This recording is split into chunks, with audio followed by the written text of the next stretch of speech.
सभी का एक बार फिर से बहुत बहुत स्वागत है मेरे YouTube channel the right education में।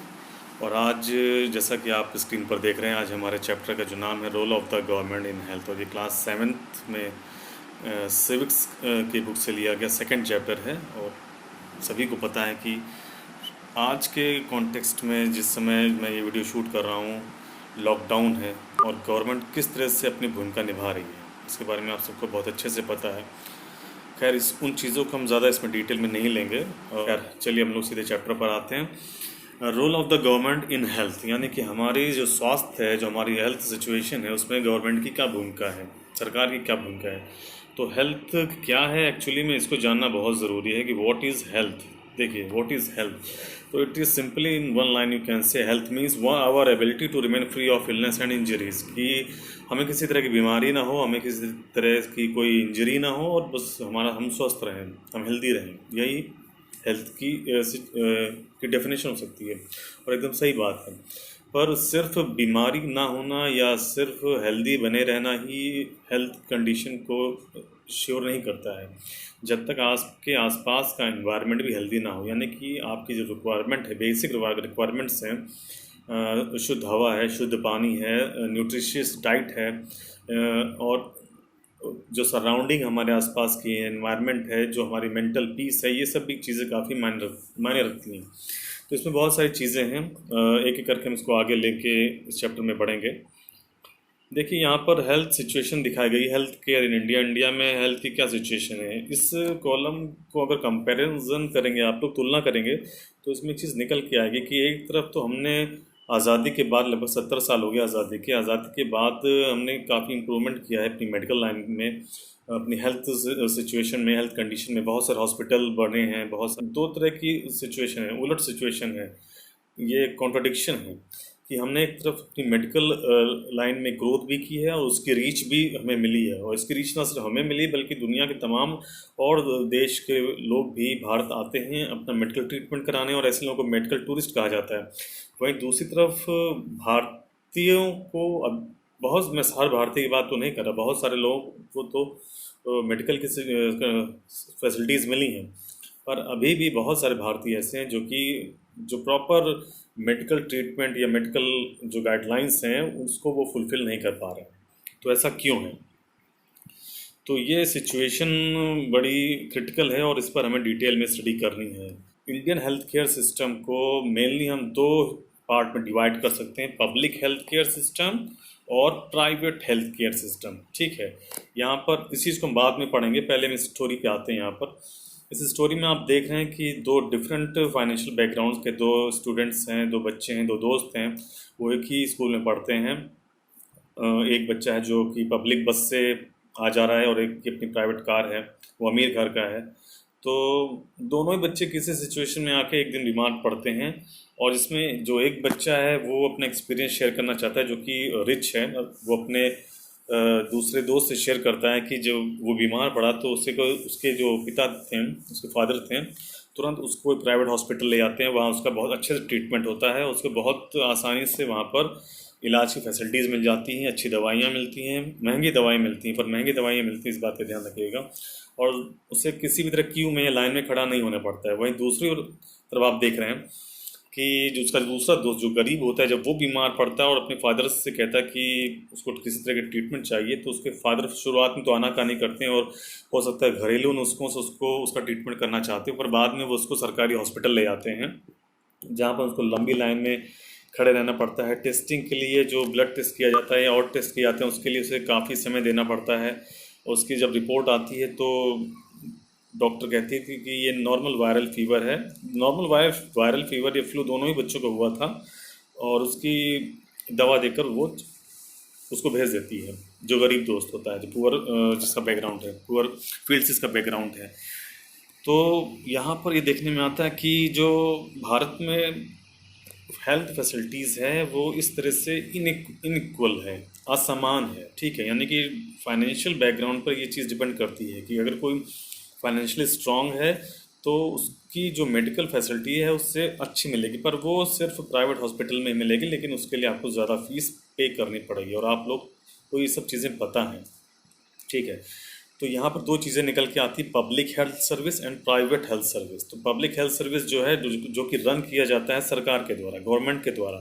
The public health service is a chain of health centres and hospital run by the government, ठीक है। और जो प्राइवेट हेल्थ फैसिलिटीज़ है वो डिफरेंट ग्रुप्स हैं, डिफरेंट ऑर्गेनाइजेशंस हैं, प्राइवेट ओनर्स हैं, प्राइवेट डॉक्टर्स हैं, ट्रस्ट हैं, ये सब इसको रन करते हैं। पर यहाँ पर मिलने वाली फैसिलिटीज़ आप होती तो बहुत अच्छी हैं, पर उसके लिए आपको उसकी अच्छी कीमत अदा करनी पड़ती है। तो जिसके पास पैसा होगा वही प्राइवेट हेल्थ फैसिलिटीज़ को अवेल कर सकता है।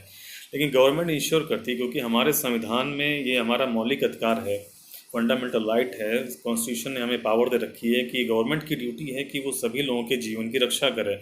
इसीलिए पब्लिक हेल्थ सर्विस का कॉन्सेप्ट सामने आया है। अब इस पब्लिक हेल्थ सर्विस में होता क्या है कि गवर्नमेंट बहुत सारे हॉस्पिटल्स खोलती है प्राइवेट पब्लिक हेल्थ सेंटर के नाम पर, या डिस्ट्रिक्ट मेडिकल सेंटर के नाम पर, डिस्ट्रिक्ट हॉस्पिटल है, या कुछ बड़े गवर्नमेंट हॉस्पिटल भी होते हैं। आपको सबके बारे में पता है और आप लोगों ने वहाँ पर जाकर एक्सपीरियंस भी किया होगा वहाँ और प्राइवेट हॉस्पिटल में क्या डिफरेंस होता है। तो पब्लिक हेल्थ सर्विस के हिसाब से मेडिकल फील्ड में काफ़ी जो लोग जाते हैं वहाँ पर मेडिकल हॉस्पिटल में जाते हैं तो वहाँ बहुत भीड़ होती है, काफ़ी कंजक्शन होता है और अपना नंबर आने में काफ़ी टाइम लगता है। कई बार वहाँ का जो हाइजीनिक सिस्टम है, वहाँ की साफ़ सफाई है, वो भी लोगों को पसंद नहीं आती है। पर गरीब आदमी के पास और कोई उपाय नहीं है, उसको वहाँ जाना पड़ता है। गवर्नमेंट की भी अपनी मजबूरी है, क्योंकि हमारे देश की एक बहुत बड़ी जनसंख्या जो है वो पॉवर्टी लाइन के नीचे सफ़र करती है, और इसलिए उसको इस तरह के मरने से तो बेहतर है कि कम से कम इन्हीं हॉस्पिटल्स में जाकर वो अपना इलाज कराए। और अगर वो किसी तरह से प्राइवेट हॉस्पिटल्स में अगर जाती भी है तो उसके लिए उसको एक बहुत बड़ी कीमत अदा करनी पड़ती है। कई बार लोगों को दवाई के लिए, वहाँ ट्रीटमेंट के लिए, टेस्ट के लिए बहुत कुछ बेचना पड़ता है, अपनी ज्वेलरी बेचनी पड़ती है, अपना डिपॉजिट्स बेचना पड़ता है, अपनी इमरजेंसी जो उनकी डिपॉजिट्स हैं उसको तोड़ना पड़ता है, घर बेचने पड़ते हैं, खेत बेचने पड़ते हैं। ये सिचुएशन क्रिएट होती है। तो बड़ी ये एक रूट सी सिचुएशन है जो देखने में आती है। पर गवर्नमेंट अब इस ओर क्या करे, क्योंकि एक तरफ तो उसके पास इतनी बड़ी जनसंख्या, भारतीय जनसंख्या लगभग 135 करोड़ की है, और उसमें ज़्यादातर लोग इस प्राइवेट हेल्थ फैसिलिटीज़ को अवेल नहीं कर सकते हैं। तो ऐसा नहीं कि जो पब्लिक हेल्थ फैसिलिटीज़ है उसके लिए भी सरकार पर के पास अच्छा खासा बर्डन है, और इस बर्डन का मतलब है जो भी वो वहाँ पर दवाएं मिलती हैं, जो भी डॉक्टर्स का खर्चा है, जो भी हॉस्पिटल स्टाफ का खर्चा है, वो सरकार वो अपनी जेब से देती है। पर वो जेब से नहीं देती एक्चुअली, वो जितना भी खर्च होता है जो सरकारी हॉस्पिटल्स होते हैं वो सारा खर्चा हम सब लोग जो टैक्स देते हैं time to time, different salary based people जो हैं, डिफरेंट जो बिजनेसमैन हैं जो टैक्स देते हैं, उसी टैक्स से गवर्नमेंट इस तरह के हॉस्पिटल को रन करती है। पर उसके पास इतना पैसा भी इकट्ठा नहीं हो पाता है कि पब्लिक हेल्थ फैसिलिटी यानी कि जो गवर्नमेंट हॉस्पिटल्स हैं उनको वो प्राइवेट हॉस्पिटल्स के बराबर फैसिलिटीज़ दे पाए, ठीक है। तो इस तरह से ये सिचुएशन काफ़ी क्रिटिकल हो जाती है। यहाँ पर एक सुधार किया जा सकता है कि जो प्राइवेट हॉस्पिटल्स हैं कई बार ये मिसगाइड करते हैं पेशेंट्स को। कई बार वो ऐसी दवाएं लिख देते हैं, ऐसे टेस्ट लिख देते हैं जो कि जिनकी ज़रूरत नहीं होती है। अगर इसी तरह एक दवाएं होती हैं, एक जेनरिक दवाएं बोलते हैं, जेनरिक ड्रग्स बोलते हैं। ये एक ख़ास किस्म की दवाएं होती हैं, और इसका मतलब आप सीधा सीधा ये समझ लीजिए कि हर एक दवा का एक ब्रांड होता है। जैसे हम कोई चीज़ लेते हैं, जैसे मान लीजिए टीवी ही लिया, और सोनी टीवी है। सोनी टीवी को अगर लेंगे मान लीजिए किसी मॉडल का, तो वो 50,000 की है। उसी सेम फैसिलिटी की, उसी क्वालिटी की हम दूसरी टीवी लेते हैं तो वो हमें 20,000 की पड़ती है, पर वो ब्रांड जुड़ा हुआ है। इसी तरह दवाओं का भी अपना ब्रांड होता है। तो जिस दवा के साथ किसी ब्रांड का नाम जुड़ गया, किसी बड़ी कंपनी का नाम जुड़ गया, उसकी कीमत बढ़ गई। और वही दवा का कंपोजिशन, जो उसमें केमिकल्स हैं, जो भी चीज़ें मिली हुई हैं, वो अगर साधारण नाम से अगर बिकेंगी मार्केट में, जो कि बनती हैं, लेकिन डॉक्टर उसको प्रमोट नहीं करते, क्योंकि कई बार आप जानते हैं कि डॉक्टर को भी इस तरह के कुछ इनडायरेक्ट बेनिफिट्स मिलते हैं मेडिकल रिप्रेजेंटेटिव के थ्रू। इस पर हम बाद में डिस्कशन कर सकते हैं। तो अब किया क्या जाए, सबसे बड़ी बात तो ये है। यहाँ पर दो एग्जाम्पल दिए गए हैं, एक है केरला का और एक है कोस्टा रिका। केरला गवर्नमेंट ने एक्सपेरिमेंट किया था 1996 में कि अगर हेल्थ फैसिलिटी के लिए जो बर्डन आता है सरकार पर, उसको कम कर दिया जाए। तो कम कैसे होगा? अगर लोग बीमार ही ना पड़ें। बीमार कैसे नहीं पड़ेंगे? अगर उन्हें टाइम टू टाइम उन्हें खाना मिले, उन्हें एम्प्लॉयमेंट मिले, उन्हें क्लीन इन्वायरमेंट मिले, साफ़ पानी मिले। तो उसने एक छोटा सा एक, आप क्या कह सकते हैं उसको, एक्सपेरिमेंट किया कि उसने केरल जो अपनी स्टेट है भारत में, आप देख रहे हैं यहाँ पे सब साउथ में है, तो वहाँ पर 96 की बात है कि केरल की स्टेट गवर्नमेंट ने अपनी इस पंचायतों को, जो कि गांव के लेवल पर काम करती हैं, उनको एक बहुत बड़ा अमाउंट दिया कि वो अपने गांव में बेसिक फैसिलिटीज़ को ठीक करें, क्योंकि अधिकतर ये प्रॉब्लम, मेडिकल फैसिलिटीज़ की प्रॉब्लम रूरल एरियाज़ में या गांव में ज़्यादा है। और इसके अच्छे इंतज़ाम परिणाम देखने को मिले हैं। गांव ने तमाम जो बजट मिला था, जो पैसा मिला था, उसके लिए गांव का डेवलपमेंट किया। वहाँ पर जो ड्रेनेज सिस्टम है, वहाँ पर जो क्लीन वाटर है, वहाँ पर जो डेवलपमेंट के जो वर्क हैं, उन पर वो पैसा खर्च किया, जिससे लोगों को रोज़गार मिला और लोगों, ठीक है। तो ये एक एक्सपेरिमेंट बेस पे काम हुआ था, तो थोड़े समय के लिए ये चीज़ें ठीक हुई, पर ये लॉन्ग टर्म पे ज़्यादा सक्सेसफुल ये एक्सपेरिमेंट नहीं रहा। फिर भी ये इस तरह के कुछ इनोवेटिव करके, कुछ नए प्रयोग करके केरला गवर्नमेंट ने ये साबित करने की कोशिश की कि हम किसी एक लकीर का फ़कीर होकर या किसी एक तरीके से ही चीज़ों को ठीक नहीं कर सकते। तो ये एक्सपेरिमेंट था। इसी तरह का एक्सपेरिमेंट अगर हम करें, गवर्नमेंट करे, तो हो सकता है कि मेडिकल फैसिलिटीज़ गांव तक या रूट लेवल तक भी पहुँचे। इसी तरह का एक एक्सपेरिमेंट यहाँ कोस्टारिका एक्चुअली एक सेंट्रल अमेरिका में, मध्य अमेरिका का एक देश है, छोटा सा देश, आइलैंड कंट्री है, बहुत छोटा सा देश है।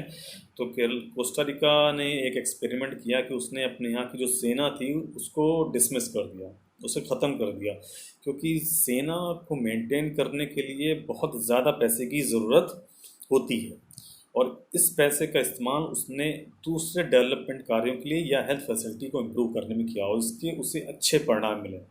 पर इंडियन गवर्नमेंट ऐसा नहीं कर सकती, आपको पता है, क्योंकि हमारे चारों तरफ आप देख रहे हैं, कहीं चाइना है, कहीं बर्मा है, कहीं श्रीलंका है, कहीं पाकिस्तान है।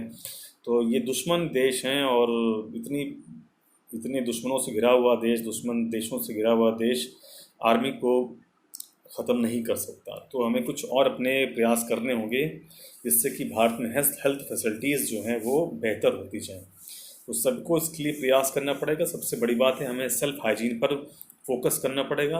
और लास्ट में वही बात मैं आपको रिपीट करूँगा कि जिस तरह से हम लोगों ने अपने आप को कैद कर लिया है, बेशक बहुत सारी चीज़ें हमारे लिए अब अवेलेबल नहीं हैं, लेकिन फिर भी देखिए लॉकडाउन होने के बाद कितना ज़्यादा इफेक्ट पड़ा, और दुनिया के लगभग हर एक कोने से पॉल्यूशन का जो लेवल है वो कम हो गया। इवन ये तक कहा जा रहा है कि जो ओजोन लेयर का जो एक होल था, वो भी शायद उसमें भी काफ़ी इम्प्रूवमेंट देखने में आया है। तो खैर ये तो बड़ी बातें हैं, पर बेसिक चीज़ें ये हैं कि हमें सेल्फ हाइजीन का ध्यान रखना है, क्योंकि अगर हम सेल्फ हाइजीन या अपनी साफ़ सफाई का ध्यान रखेंगे, बेसिक खान पान का ध्यान रखेंगे, बेशक हम फैशनेबल कपड़े ना पहने, महंगे मोबाइल ना रखें, बहुत अच्छे घरों में ना रहें, पर अगर अच्छा साफ सुथरा खाएंगे पिएंगे तो हम बीमार नहीं पड़ेंगे, और अपनी लाइफस्टाइल में चेंज लाएंगे, अब एक्सरसाइज करेंगे, तो ये चीज़ें भी काफ़ी हद तक काम कर सकती हैं। ज़रूरी नहीं है कि हमें बहुत बड़े बड़े हॉस्पिटल खोलने की ज़रूरत पड़े। तो बस इन्हीं बातों के साथ गवर्नमेंट की जो कंट्रीब्यूशन है हेल्थ सिस्टम में, उसके साथ साथ हमें अपना भी एक पर्सनल हेल्थ सिस्टम क्रिएट करना पड़ेगा, अपने लिए, अपनी फैमिली के लिए, अपनी सोसाइटी के लिए और इस देश के लिए। इन्हीं बातों के साथ अब मैं अपनी वाणी को यहीं विराम दे रहा हूँ। अगर किसी को डाउट हो तो मुझे पूछ सकता है। चैनल को सब्सक्राइब कर लीजिएगा, लाइक कर दीजिएगा। उम्मीद है कि अगर आप लोग ऐसा करेंगे तो मैं ऐसे वीडियो और भी बनाऊंगा और इसमें इम्प्रूवमेंट भी करूँगा। Thank you very much.